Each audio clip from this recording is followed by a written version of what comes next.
sets the tone for your day, and it's a way of getting you started. Day to day, that first draft of history, it happens right here. We're going to uplift you. We're going to send you out your way. We take you places, we teach you new things, and we make you feel like, it's not all bad. People say to me, you always seem to be having a good time. And you know what? You're right. Your morning routine just got better.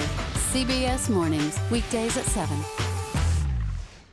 CBS News, 60 Minutes, Sunday on CBS.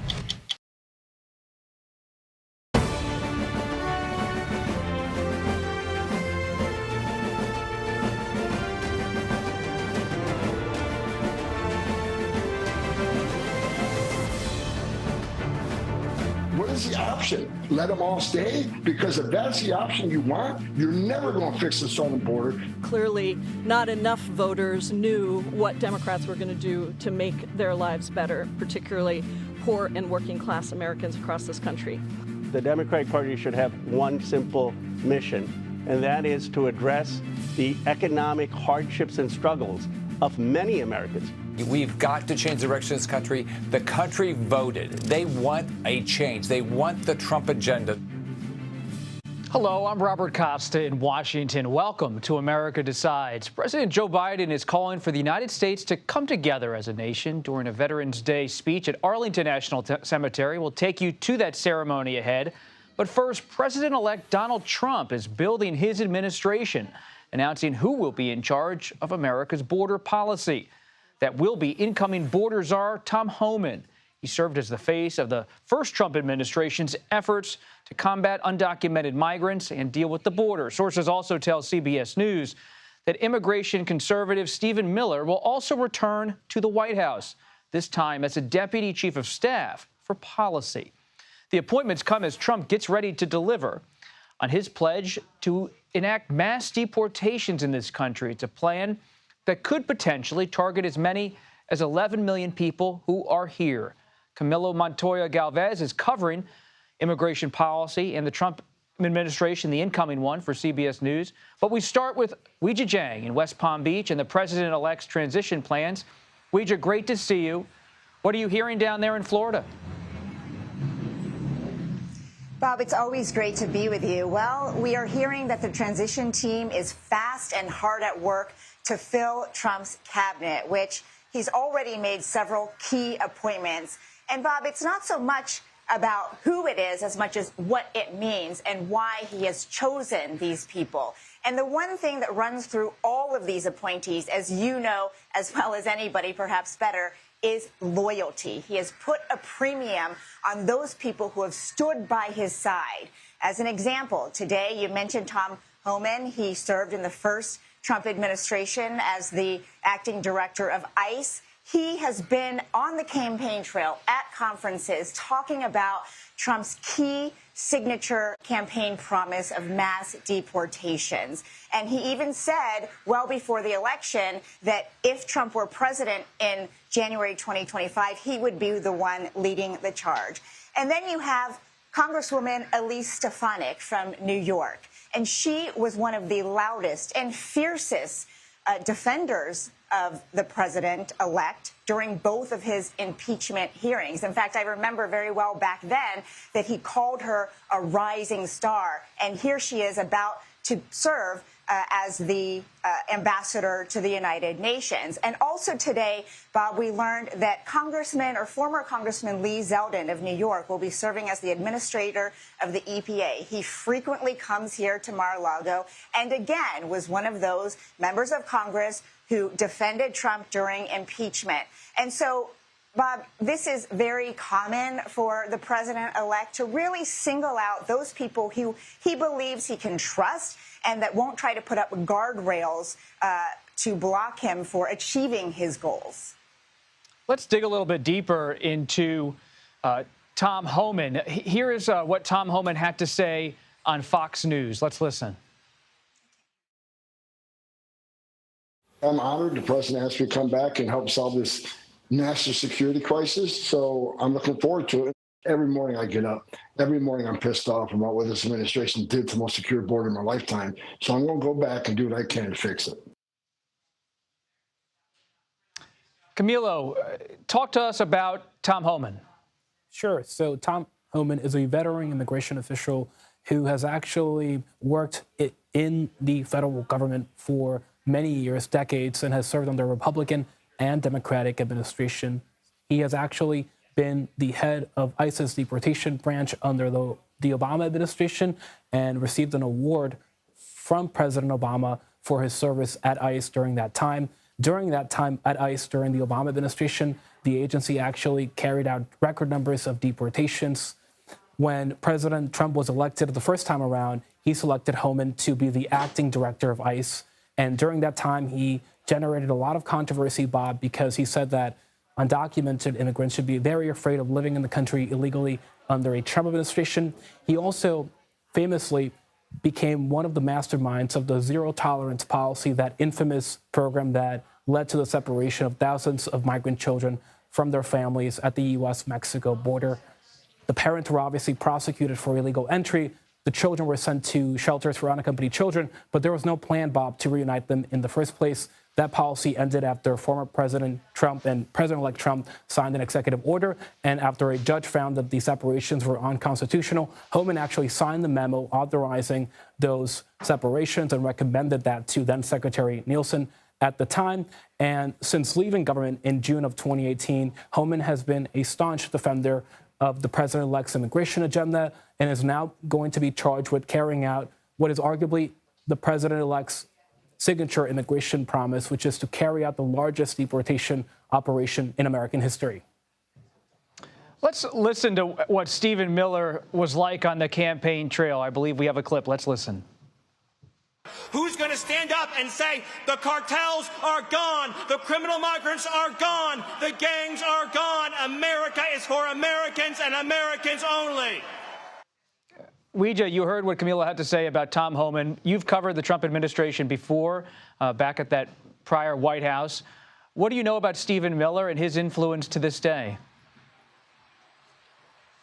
Stephen Miller was a senior Trump advisor and really Trump's right-hand man when it came to so many decisions involving immigration. And he was controversial because of his hardline take on many policies. So Miller was heavily involved on the zero tolerance policy, which Camila laid out, as well as the Muslim ban, which was perhaps one of the most well-known policies for Trump 1.0 because he campaigned on that. He was also a director of speech writing for the president-elect, which, you know, really reminds us, Robert, that it's not enough just to have the same views and willingness to carry out an agenda. In some of these high-profile positions, it's all about how you can communicate it. So when you look at the people we're talking about today, whether it's Stephen Miller or Tom Homan or Elise Stefanik, you go back and you look at the way they have talked about Trump and his views, and it's exactly what Trump wants. It is brash,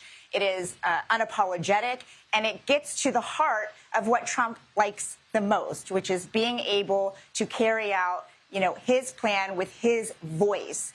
There is a language in the Trump world that all of these people have mastered, including Stephen Miller, and that is why they have been so successful in retaining their position with Trump. It's notable that some of the earliest announcements beyond Chief of Staff with Susie Wiles made by President-elect Trump have dealt with immigration, Tom Homan and Stephen Miller. And a real question now turns to how will advocates for undocumented migrants handle this new Washington. Let's listen to what a member of the Progressive Caucus, Congresswoman Jayapal, had to say about the state of affairs. I think the election results made clear this is going to be a very challenging time. Stephen Miller and Tom Homan were the architects of a lot of the first Trump administration horrific immigration policies. And so family separation, mass detentions, those kinds of things is what was promised and by the Trump administration, and I think what we're going to have to fight. Camilo, you keep close tabs on how immigration groups and advocates for those who are undocumented operate around the country. What are you hearing in the days after the Trump election about how they're going to handle having Stephen Miller and Tom Homan and like-minded people across the administration come January? Well, Bob, immigrant rights groups like the American Civil Liberties Union are preparing as we speak to file lawsuits and other legal challenges to many of the second Trump administration's immigration policies, both at the U.S.-Mexico border, but also when it comes to legal immigration. These groups are expecting the Trump administration to move really quickly to try to implement its vision at the U.S.-Mexico border, but also to reshape immigration enforcement in the interior of the country. And just like they did during President-elect Trump's first term, they also expect to challenge most of his immigration agenda.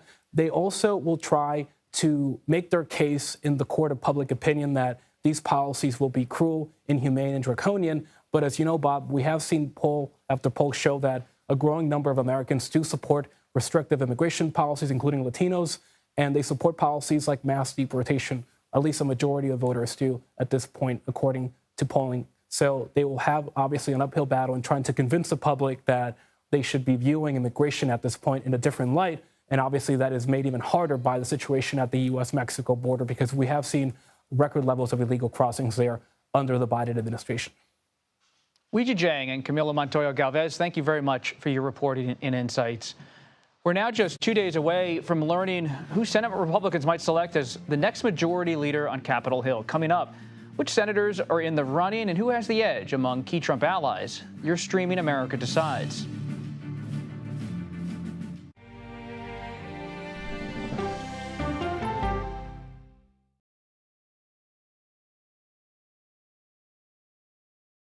Come on, Julia. Oh, no. I will if you will. You go, Gail. That's right.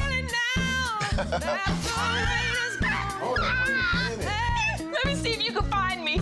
I want to make sure that my voice is heard, but also that I lift up other voices. You can't write a better script. Yeah, boy. It's gonna be a ride. Sunshine is down. We'll see you 7 o'clock sharp.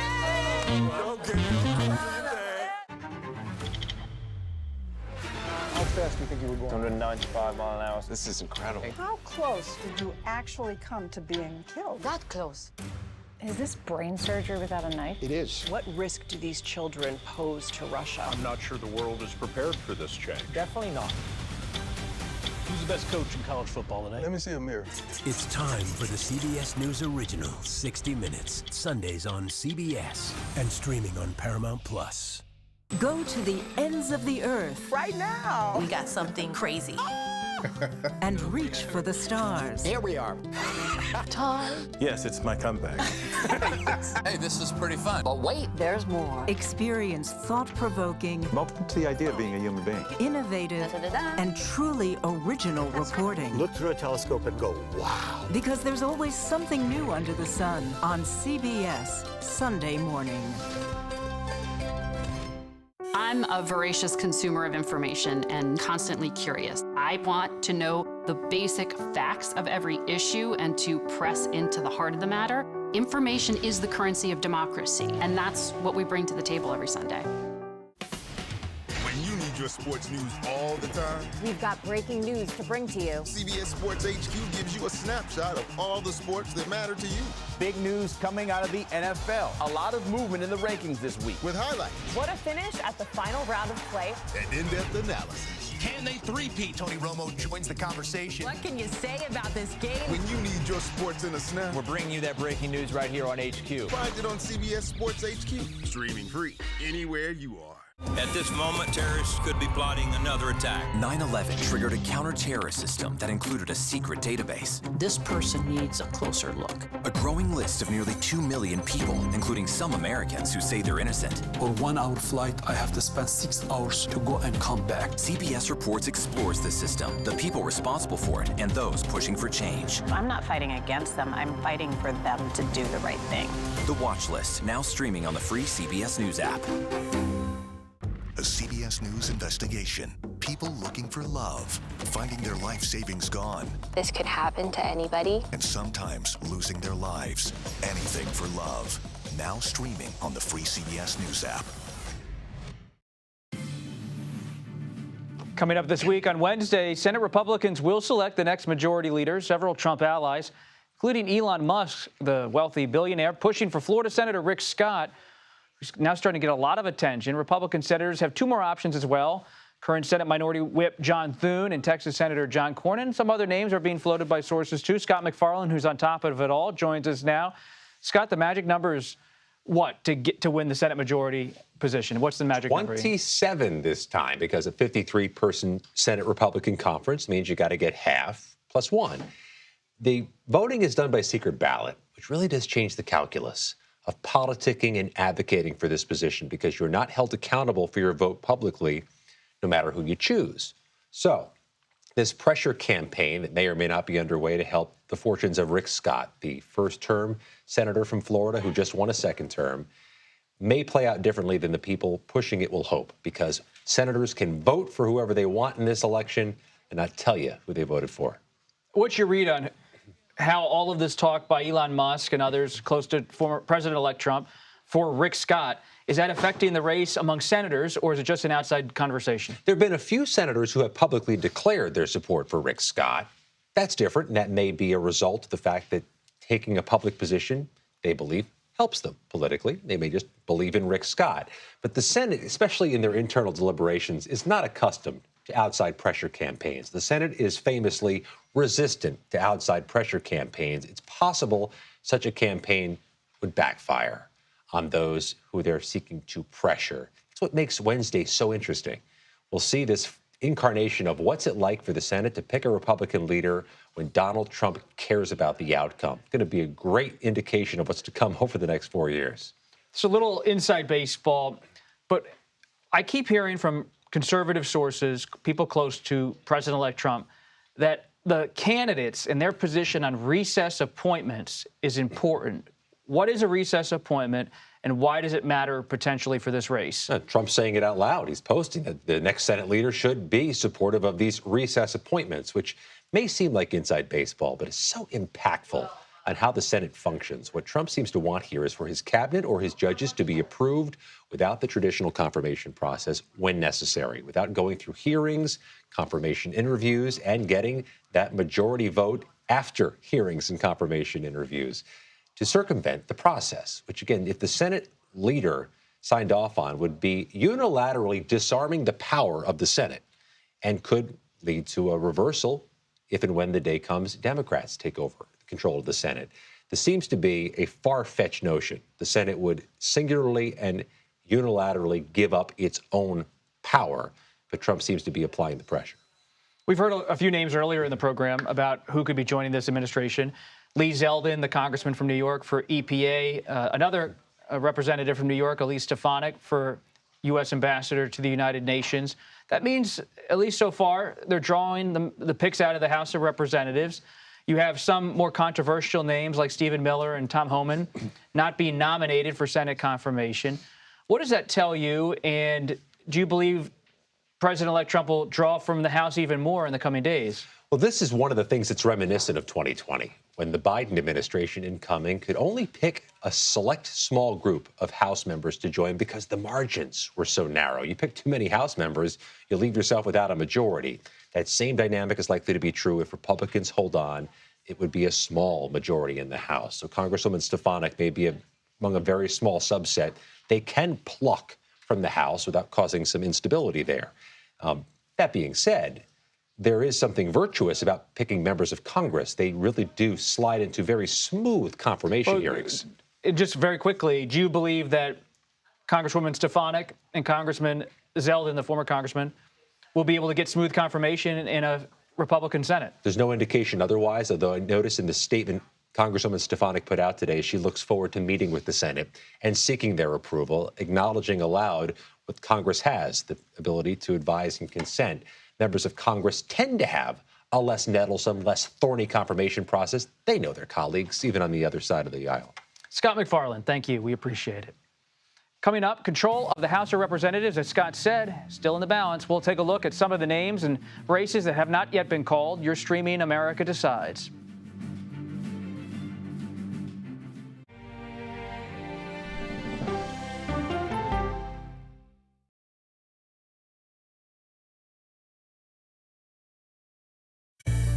An original documentary from CBS reports. It was genocide, a deliberate effort by the United States government to eliminate the food source that was relied upon by Native American tribes. American bison were slaughtered and Native Americans displaced. And that's how tribes were subjugated to reservations and our lands were taken.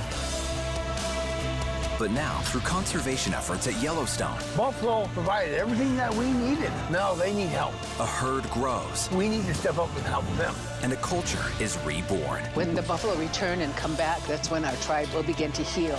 Yellowstone Bison Revival, now streaming on the free CBS News app.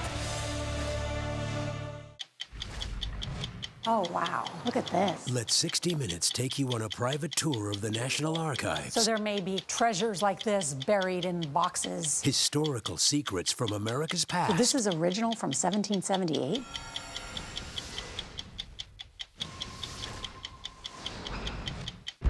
This case. It's like a screenplay, something straight out of Hollywood. But it's not fiction. It's 48 hours. Human remains found this week. 4 families shattered. There's no physical evidence. The mystery would haunt investigators for years. There's some questions that have to be asked and need to be answered. Like a John Grisham novel. A gripping true crime original. 48 hours. Now streaming on the free CBS News app. When you wake up in the morning, we want to be your go-to team. On our places. Bright, shiny faces. Nate has one of the quickest minds I've ever seen. Put me in the game, coach. Tony has a way of making people feel comfortable. The best interviews feel like it's just a conversation with a neighbor. Hey. Gail has this unbelievable knack to ask a question that is the question that you're asking at home. I've been told I could talk to a tree, and that's pretty much true. I don't go to work in the morning. I go for coffee with my 2 good friends, and we talk about the world. Your morning routine just got better. CBS Mornings, weekdays at 7. I'll see you in the morning. Listening to how someone explains themselves is so key to understanding their perspective.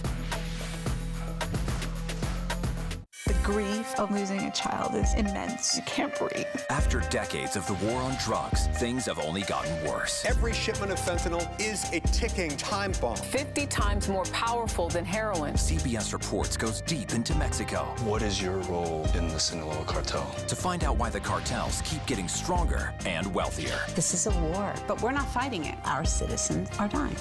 Funding Cartels, now streaming on the free CBS News app. Welcome back to America Decides. Republicans just a few seats shy now of taking control of the House of Representatives. For the moment, CBS News characterizes control of the lower chamber as lean Republican. Votes in several critical races are still being tallied. The Republican Party would have complete control of Congress if it does win the House of Representatives. CBS News Executive Director of Elections and Survey, Anthony Salvanto, joins us now. Anthony, I don't think I've seen you since election night. Great to see you again. Hope you've gotten some sleep. I doubt it. But when you look at this map, what are you seeing in terms of the uncalled races and whether the House is really in play? Hey there, Bob. Good to see you, too. Look, the House is what's keeping us in the present tense on America Decides, right? It is lean Republican because the Republicans don't need to pick up as many seats as the Democrats do from here to win control. But look, this is really going to play out, I think, in California. This is what we're watching. And there's a reason for that contextually. One is that California ballots need to be postmarked by Election Day. So there's many of them still coming in. The second is that the way that California draws its district lines leaves it with a lot of competitive districts. So if you may recall, folks and our viewers, each election cycle, we seem to do this, looking out at races in California. So I'm going to take you through the Central Valley of California. David Valadao has an edge here in his district in the 22nd to hang on to that seat. I'm going to take you to the 21st here, a little bit north there. Jim Costa with a slight lead, but it's only about 1,000 votes right there. I'm going to take you a little bit and pick up the 99 and head down the pick up the 5 around Bakersfield, get down to Ken Calvert's district over here in the 41st. I'm going to take you a little bit further down the 5, headed towards Orange County. This one, Michelle Steele's got a little bit of a lead here, but only 80% of the ballots in. I'm going to keep going down to Katie Porter's former district, Orange County. This one is as tight as can be in the 47th, and then keep heading down the coast here to the 49th as well, where Mike Levin has a little bit of an edge there. You get the idea. We've got a bunch of races still outstanding, Bob, and a lot of this is going to play out in California. So where do the Democrats feel they have a path to victory? Where are the seats where they have the ripest chance? Yeah, I think this does play out. Like I said, in California, this is certainly one of them to hold on here in the 49th, back up the coast, like I said earlier, hanging on to the 47th. But they'd have to pick up a few more, right? They'd have to go out and hang on here in the 21st. Let's see, it's at the 45th. Did I show you the 45th yet? Yeah, I think I did. So this one would have to edge if Michelle Steele, doesn't hang on to that lead. You get the idea. Sure. It's all going to play out there. And quickly, Anthony, everybody's paying attention to Pennsylvania. David McCormick has been acting as if he is the senator-elect from Pennsylvania, but Bob Casey, the incumbent Democrat, has not conceded. So where does that race actually stand based on CBS News' data and projections? Very simple. There are still a lot of ballots left to count. We still need to understand if that would end up in the recount margin, and we have not yet projected that race, Bob. Tensions high in Pennsylvania. Anthony Salvanto, thank you. Yep. Our political panel will join us next for more about this election and the week that was, and what President-elect Trump's move so far signal about his incoming administration. A lot to discuss. You're streaming America Decides.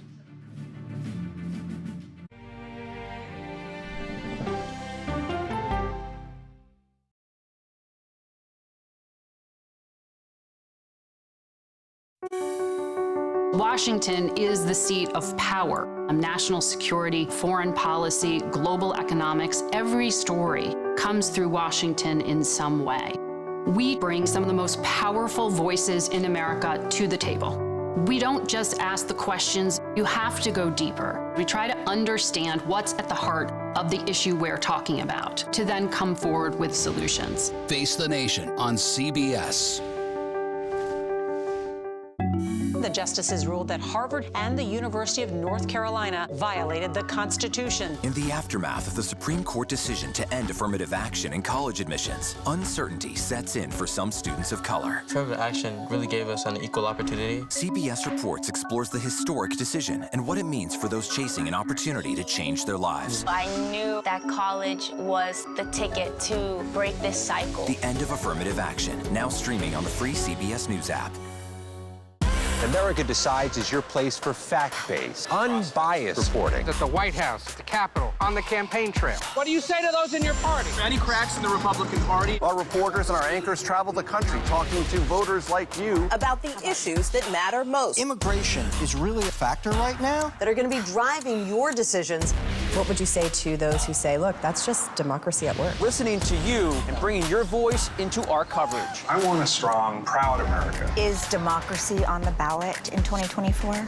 Let us help you decide. America Decides on CBS News 24/7. Stream our expanded one-hour program Monday through Thursday at 5 p.m. Eastern. An original documentary from CBS Reports. AI is among the most world-changing technologies ever. Curing diseases, scientific breakthroughs, making lives better. They can help us with medical discoveries, scientific discoveries, doing better agriculture, having cures for things like Alzheimer's. It's also going to really transform the way we work.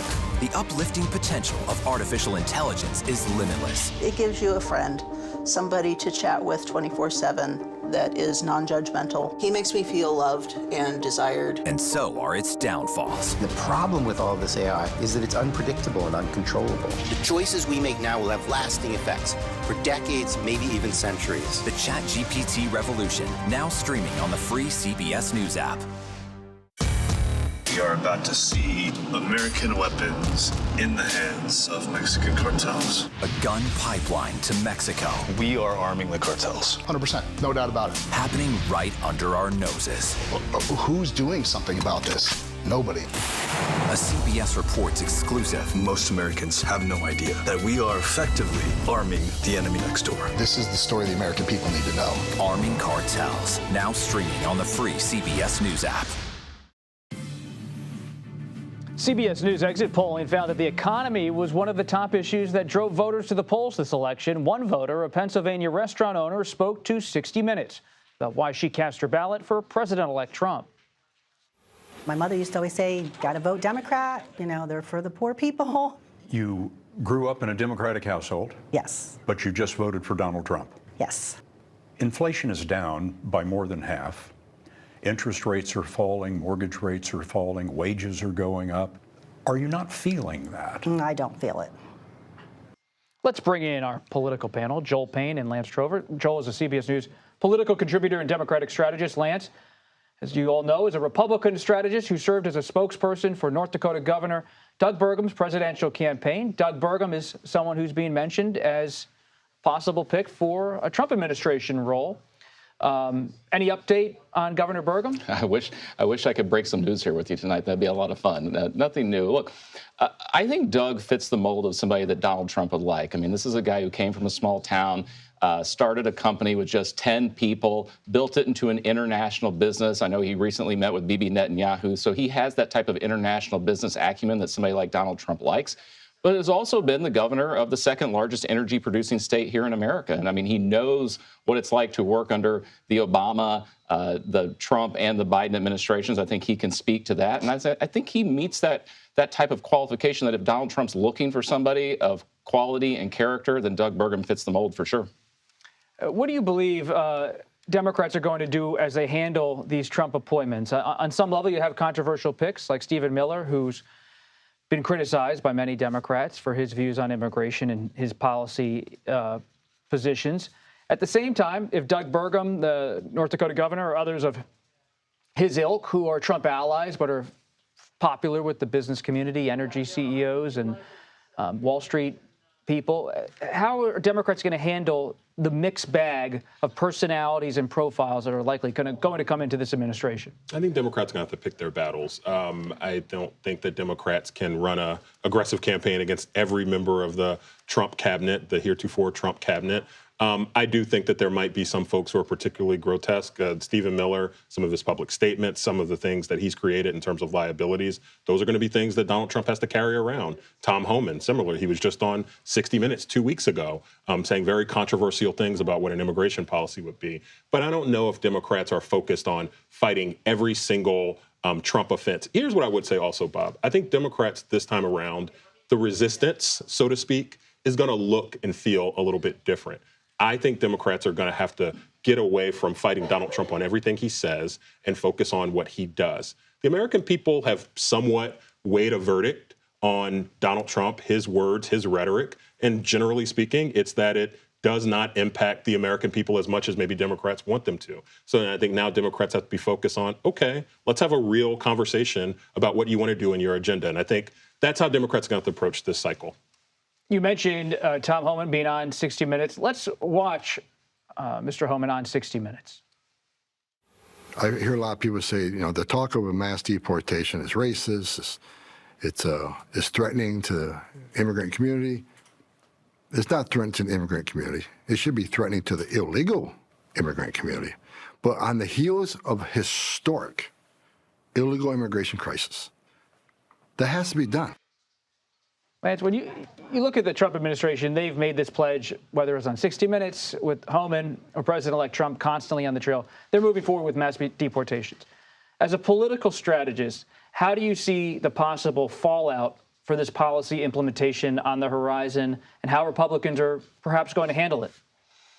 I go back to the campaign, and I think this gets kind of missed out there. First off, the issue of immigration was always the number 2 consistently issue in this country. Donald Trump led by double digits on almost every single poll. There were 2 different polls that came out that showed at least 55% of the country actually supported mass deportations. That included some independents and Democrats. I think they're smart talking about going after the worst of the worst first, right? We need to go after the people who have committed crimes, the thugs and racists and whoever else that Donald Trump and how he describes them. I think you start with that, and that is the beginning, and you go forward. I think also in that interview, he talked about this taking a lot of time. So this is not like we're going to be January 21st and there's going to be millions of people kicked out of this country. I think you start that like they do. They start with the criminals, the ones. We've also looked at in 10 to 12 million illegal immigrants came into this country just over the course of the last 3 years. So these aren't folks who just have been here working and stuff like that for a long time and working and doing all these other things. These are people who have come in here just illegally just in the last couple of years and set up shop. Yeah, I think this is all about how you read the mandate, right? And I'm very curious what Donald Trump and his inner circle read their mandate is. If they think their mandate is fighting culture wars, is doing very extreme things that I'd imagine a lot of folks in their coalition either are neutral on or maybe not supportive of, then yeah, sure, go wild. I don't think that's actually what Donald Trump was elected for last week. He was elected because of economic anxiety. So if Donald Trump wants to focus on economic anxiety, you know it's inflationary, sending a bunch of folks who out of this country illegally by deporting them. That's inflationary. You know it's inflationary? Tariff policy that works against the American people and the American workers' interest. And those are the types of things that I think Democrats are going to have to hold Donald Trump accountable on. Again, more what he does, less what he says. With Elise Stefanik as the possible UN ambassador for the United States, what are we seeing? Are we seeing America first, non-interventionist foreign policy? She is a combative personality at times during congressional hearings. What do you expect from her should she make it to New York City and serve as the U.S. ambassador? I think this was a terrific choice by him, and I think the Trump mantra is peace through strength, and that's what he's been talking about. The one area where I think if you're Israel, you're very pleased with this pick, because if anybody's been a leader on the Israel issue and the anti-Semitic protests on campus, it's been Elise Stefanik through her time on the Education and Workforce Committee. So I think we will see a bigger focus on helping Israel and being a supporting mechanism for them. What do you make of Stefanik? I'd imagine that there are folks who feel good about that, as Lance just detailed. There's also a lot of folks from a Muslim background, from Middle Eastern background, who are very troubled, frankly, by how Republicans demagogued on this issue around Gaza the last cycle. Donald Trump won, the majority of vote in a place like Dearborn. I'd imagine those voters want someone who is going to apply some balance to how to bring to peace the situation in Gaza. Elise Stefanik certainly put some overheated rhetoric up, did not necessarily show herself to be the type of leader to bring people together. So we'll see. Again, this is the type of baggage. So look, the campaigning is easy, right? Now it's time for Donald Trump to govern, and he's making picks about who's going to help him govern, and he's to be judged on that. What are you watching down there in Mar-a-Lago? I think the process here is what I'm watching play out, and it's much different than what we saw 8 years ago. Susie Wiles and Chris LaCivita ran a phenomenal campaign. It was very disciplined. It was very methodic. I feel like we're seeing the same thing play out here with these announcements as they come out. She is clearly in charge, and I think it sent a very good message that she's going to be White House Chief of Staff to a lot of folks on the Hill and here in town. What was that message? That somebody who is bringing some discipline and some strategy and some leveling the field here to get this thing moving forward. And I think we just talked about it earlier here on the show, and keeping some of these other folks out who may have been a little bit of the troublemakers. Best of luck to Susie Wild. I'll just say this. Talking to a lot of Democrats I'm talking to, Bob, one thing that Democrats I think are also focusing on is, have we been thinking about Donald Trump the wrong way? We kind of treat him as this thing that exists outside of politics. Donald Trump is the two-time now Republican president of the United States. And he's as Republican and as normal as George W. Bush, as John McCain, as Mitt Romney. That means he wants to give tax breaks to the wealthy and the well-connected. That means he wants to go after the ACA.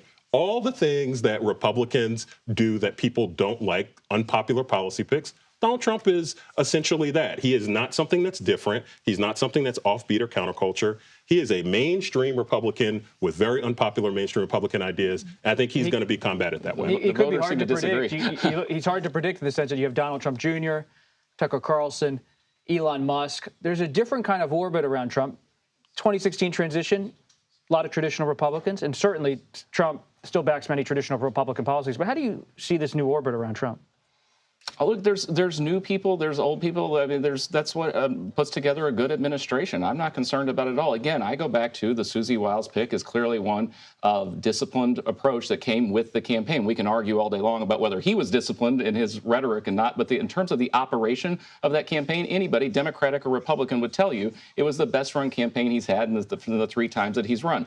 I suspect we will see more of this, and they're putting people out there. Lee Zeldin out there today is the EPA administrator. Elise Stefanik. These are quality people. They're not, on the fringe. I wonder how Elon Musk and these wealthy oligarchs who are around Donald Trump are going to wear after 6 months or a year. With Trump or with the American people? With the American people who Donald Trump is bringing to power, the cronyism that he's bringing to the White House. I really do wonder how that's going to wear in 6 months or a year from now. But Elon was there during the campaign. We'll see what happens. You never know with President-elect Trump. I've covered him for a while. You never know. Joel Payne, Lance Trover, thank you. President Biden has promised a peaceful transition to power. That would be something the American people would probably welcome. You're looking now at a president who is going to welcome the incoming one, President-elect Trump, later this week inside the Oval Office. I want to emphasize to you, Mr. President-elect, that we now are going to want to do everything we can to help you succeed, because if you succeed, then the country succeeds. Quite a moment back there after the 2016 election. Then President Obama welcoming President-elect Trump to the White House. Now, Trump this week will meet with President Biden in the Oval Office. We'll read the body language and chemistry between these two presidents as much as we did back in 2016, 2017 during that transition period. So let's bring in Ed O'Keefe, who has covered President Biden for a long time. Ed, what's your read on how President Biden's going to handle this meeting with President-elect Trump? Oh, while it's not working out the way he would have liked, I think he understands and has signaled that he wants this transition to be much like the one that President Obama offered to President-elect Trump, which is a seamless one, a professional one, and one in which the doors of the federal government were open to his team should they decide to walk through them and take advantage of the time. And we'll get a good read on that pretty quickly, probably, when they meet at 11 a.m. at the White House on Wednesday. This is, again, a meeting that he signaled last week would happen, that the Trump team very quickly accepted, and we'll also watch to see who exactly may tag along. There are reports the First Lady will not, but does he bring along Susie Wiles, his chief of staff, who, while she's run political campaigns with great skill in the last several cycles, has never run a government operation quite like the federal government? Does he bring along any other aides who may be preparing to take over domestic or national security policy? All of that to be determined. And the other big question is, does Vice President Harris happen to show up that day in the West Wing or avoid the spectacle? We'll have to wait and see. What do you make of how the Biden White House is processing the defeat of Vice President Harris? There's still a sense of shock and disappointment. And understanding among some that perhaps if the president had gotten out sooner, things would have gone differently, and others who are most loyal to the president who believe maybe he should have kept going despite the pressure from his party. I mean, even weeks after he decided to drop out, ran into aides in the White House who were still quite sore about the fact that he had been essentially defenestrated by his party in favor of the vice president. We'll probably get more of a read of that later this week as she reemerges in the public space, but also as the president himself hits the road and starts holding more public events after being relatively off the grid for the last several weeks in the closing days of the campaign. President Biden, Ed, as you know, hosting Israeli President Isaac Herzog. And what do we know about the meeting between these two leaders as the unrest continues in the Middle East? Well, this comes between the two head of state as the relationship between the White House and the head of government, Benjamin Netanyahu, has hit a real snag. We know, for example, the Israeli prime minister has been spending time talking to Donald Trump. There are at least 3 reported phone calls out there in the last week or so. Herzog, as head of state coming to the White House, is designed to thank the president for his leadership and for his support of Israel in the past year, and probably to get some sense of what could conceivably continue to happen here in the closing weeks, and whether we get a signal from Herzog himself on behalf of Netanyahu as to whether or not the Israeli government's willing to do anything before January 20th or is now waiting for Trump to show up. But another of the sort of ongoing series of meetings that the current president has held with world leaders as he prepares to step down. Ed O'Keefe. Thank you, Ed. President-elect Trump looking to sidestep the Senate's advise and consent. Well, that's how some Democrats see it. How we're looking at confirmation fights on the horizon. As reporters, we'll get more insights into that, and from the legal side as well. You're streaming America Decides.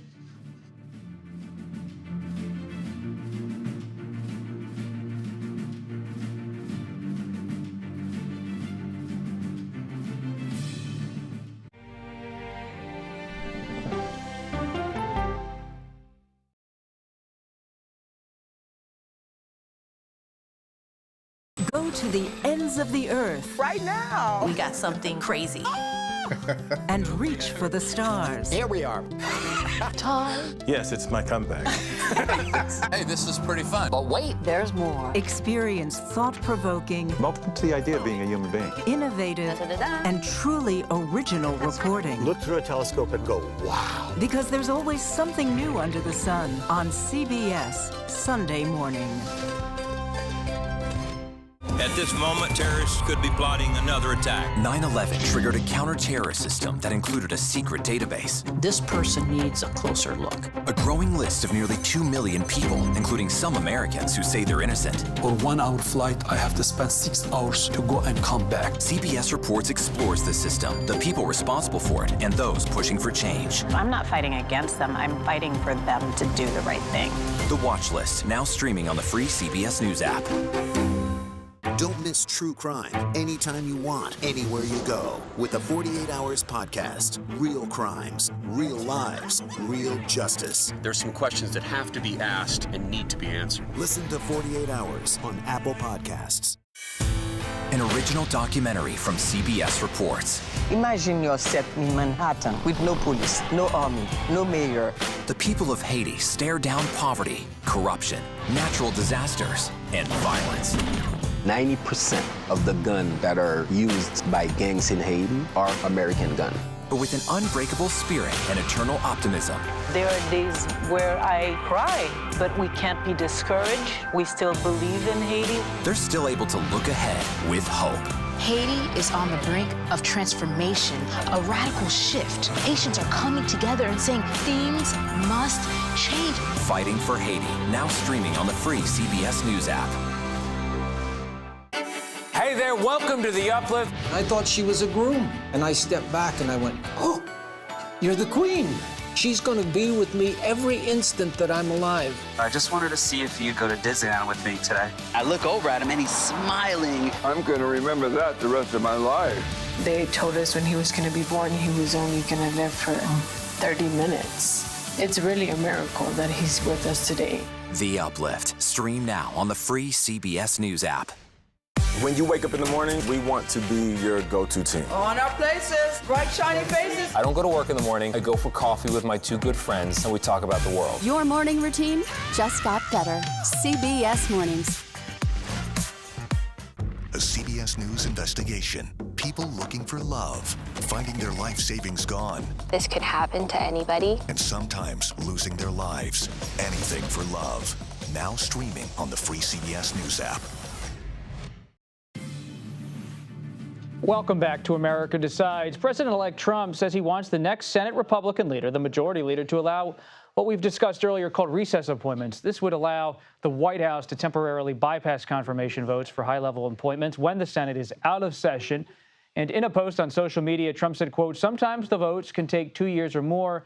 This is what they did 4 years ago, and we cannot let it happen again. We need positions filled immediately. Former Deputy Assistant Attorney General Tom Dupree joins us now. Tom, thanks for being here. Help us step back, Tom. Recess appointments, the history of them on a legal and political level. Oh, boy. Well, recess appointment power is enshrined in our Constitution. Typically, the Constitution requires that the United States Senate confirm high-level federal officials, cabinet officials, federal judges, and the like. But it also says that when the Senate is in recess, basically when the senators are not in session, when they've all dispersed to their home states, the president can appoint officials through a recess appointment, which does not require Senate confirmation. So historically, this has been something that presidents will use, typically when they suspect that the Senate will not confirm the nominee they'd like to put in the job. So they wait until the senators go out of town and bam, recess appointment. It's a little peculiar that Trump is pushing so hard to eliminate any possibility that he couldn't make recess appointments, because I don't suspect he would be encountering that much difficulty with a Republican-controlled Senate confirming his nominees. What are the legal concerns, if any, on this front? Well, the legal concern would simply be that the president would use this as an opportunity to bypass the normal constitutional process for confirming officials. In other words, the founders wanted to ensure that there was a senatorial check on high-level appointments, that the United States senators would evaluate the qualifications of nominees and only approve those who are deemed worthy. A recess appointment enables a president to circumvent that process. So that would be the concern, that if a president were to use this power indiscriminately, legitimately. In other words, not for legitimate reasons, such as because they actually need someone to fill this spot during a time of a national security crisis, for example, but simply because they wanted to circumvent the Senate's approval process. That would be a legal concern. The Justice Department. Everybody who's down at Mar-a-Lago is telling me all eyes are on who's picked for Attorney General. But not only who's picked for Attorney General, who's picked for Deputy Attorney General, who's picked to run the criminal division. What are you hearing from your sources and friends in the legal community about concerns they might have, who they believe might be the ultimate pick, and why that matters? Right. Well, it certainly matters. No question about that. And I think the chatter about looking at maybe the slightly not top position, but the deputy positions is very well placed. Those are critically important jobs because those are the people who will be doing things like signing off and approving prosecutions. Those will be the ones appearing in the courtrooms of the United States on behalf of the president to defend his policies. Don't want to say the attorney general is a figurehead. He's obviously not, but there's only so much an attorney general can do, and the day-to-day work of the Justice Department is often carried out by these slightly lower-level officials. So I think attention is properly paid to who's filling those slots. They're vitally important. In terms of the independence of the Justice Department, what are you watching? Well, you want to make sure that the president is choosing people who, yes, we know that he likes people who are loyal to him, but you also want people who are loyal to the rule of law and who will faithfully execute the laws of the United States and will be faithful to the Constitution. And occasionally that may mean pushing back against what the president wants. And so ideally, the president will choose people in whom, number one, he has confidence, number two, who are committed to his agenda, but three, who will also give him their honest, independent judgment about what the law requires. Beyond DOJ, as you watch the nomination announcement for EPA, you watch it for UN, as a lawyer, as someone who's been inside the federal government, what are you paying attention to? What can you help us understand through your prism? Sure. Well, you're getting a sense of what sort of qualities and attributes the president is valuing as he assembles his second-term cabinet. One thing we've seen is that he likes office holders, either current or former, people he's chosen, New York congressmen and the like. And White House counsel is going to matter a lot. So White House counsel will matter, too. So the president wants people, I think, number one, that he actually knows personally. In other words, he wants to have a personal stamp of approval, someone that he knows, someone that he trusts, rather than someone who might be recommended to him as a good person by his advisors. So he values loyalty, he values experience, and we'll see. There's certainly a lot more slots to be filled, and I'm sure that there are a lot of people right now who are going down to Mar-a-Lago to lobby for these jobs, and we'll see what the president-elect decides.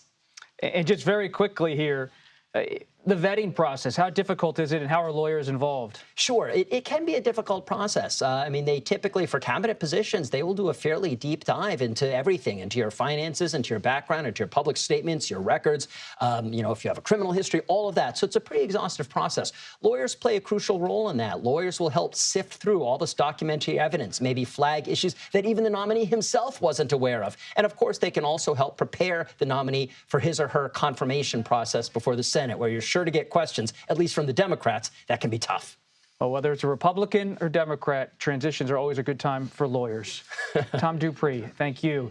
Nations from around the world are gathering to discuss climate change, what another Trump administration could mean on that issue. You're streaming America Decides.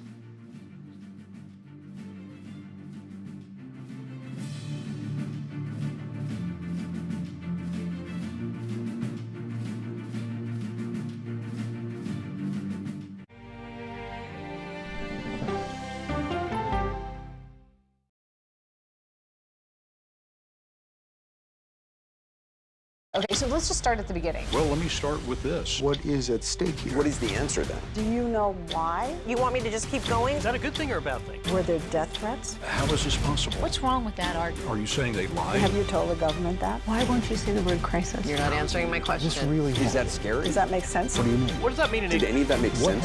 What's your response? What happened? Why? It's time for the CBS News Original 60 Minutes, Sunday on CBS and streaming on Paramount+. There is no more room in our city. New York City is receiving record numbers of migrants. Today, we're going to have more than 500 adults and children come through that door. Tensions rise as shelters reach max capacity. We don't have to take care of them. CBS Reports goes inside a crisis cities and families are facing as they fight to survive. The United States still has a glimmer of hope for people to come here. Fighting for a future. Now streaming on the free CBS News app.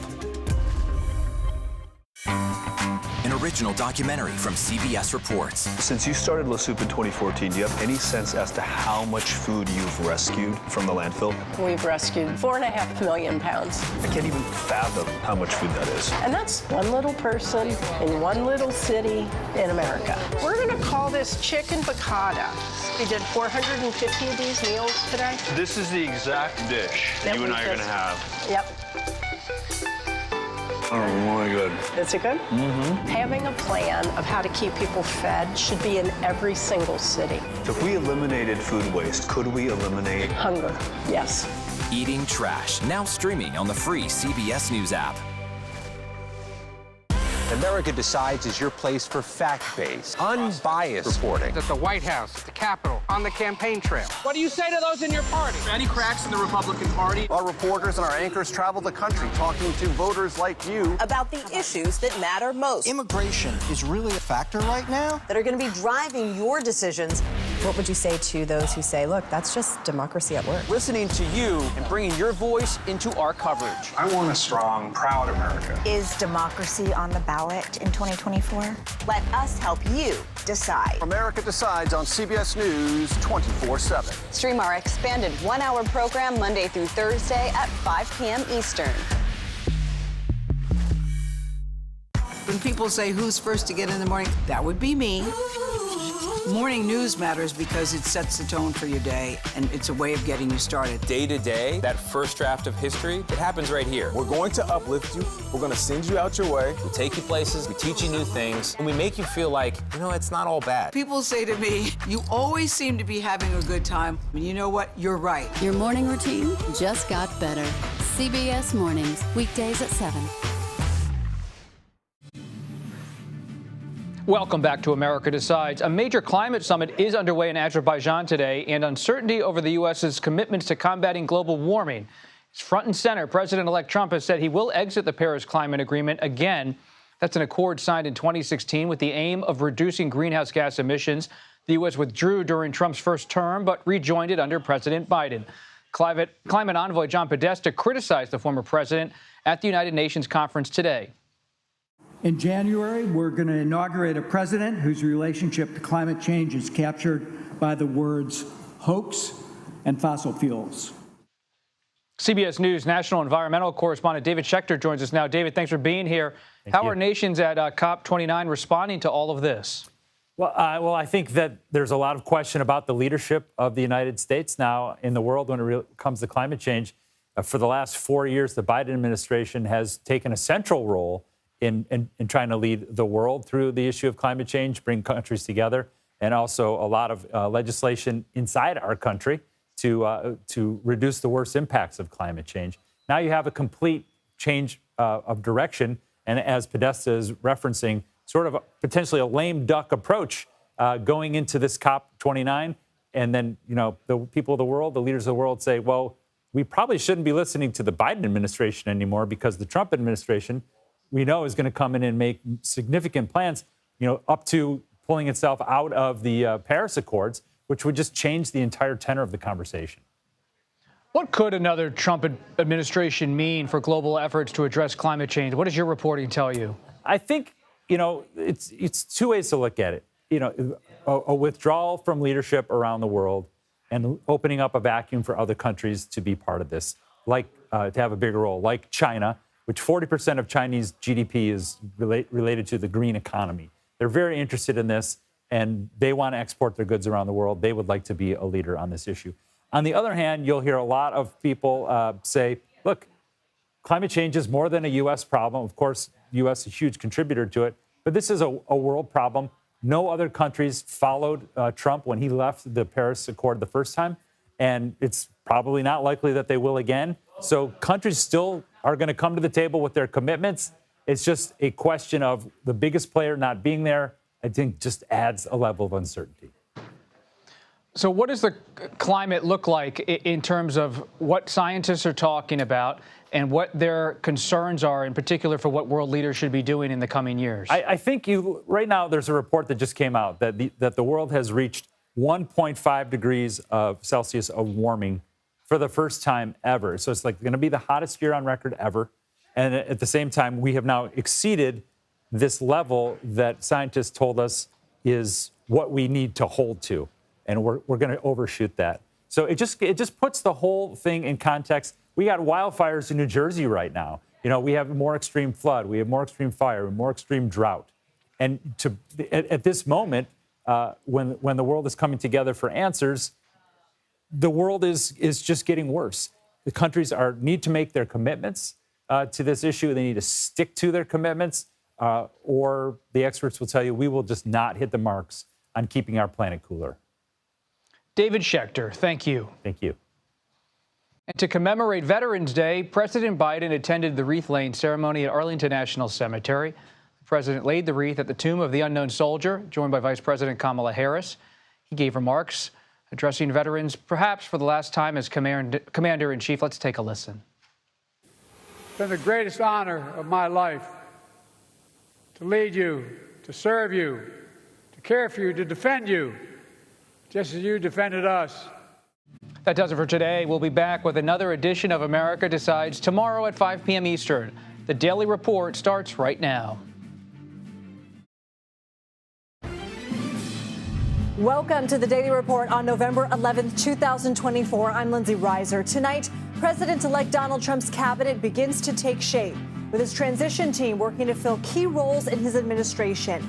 This as the Democratic Party tries to figure out what went wrong this election. One thing